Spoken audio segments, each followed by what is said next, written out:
আসসালামু আলাইকুম। Marriage care বিডির বিবাহ বিষয়ক আলোচনায় আজকে ৮৮তম পর্বে কথা বলব অভিভাবকদের সাধারণ কিছু ভুল।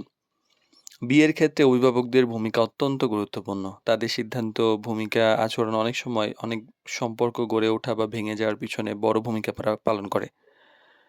তো কিন্তু বাস্তবে দেখা যায় কিছু সাধারণ ভুলের কারণে এই ভালো, ভালো প্রস্তাবও হাতছাড়া হয়ে যায়, পরে একটা সমস্যা তৈরি হয়। আজ আমরা এই কয়েকটা ব্যাপার নিয়ে কথা বলব, বেসিক কিছু আলোচনা। তো প্রথমত হলো উচ্চ প্রত্যাশা রাখা। অনেক অভিভাবক চান সব দিক দিয়ে একদম পারফেক্ট পাত্র বা পাত্রী লাগবে, কিন্তু বাস্তবে কিন্তু কেউই নিখুঁত হয় না। অতিরিক্ত শর্ত বা প্রত্যাশা দিলে অনেক সময় ভালো প্রস্তাবকেও দূরে সরিয়ে দেয়। তো এই জায়গায় একটু ফ্লেক্সিবল হওয়া উচিত।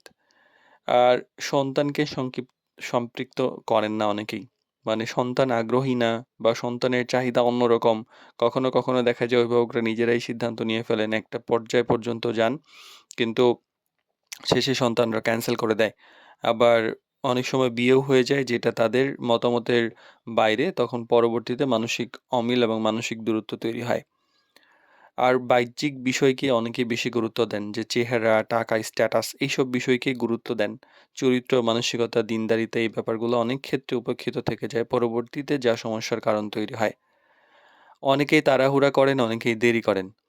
কখনো, কখনো কিছু অভিভাবক আছেন যে দ্রুত সিদ্ধান্ত নেয়ার জন্য চাপ সৃষ্টি করেন। আবার কেউ, কেউ আছেন অপ্রয়োজনীয় সময় নেন।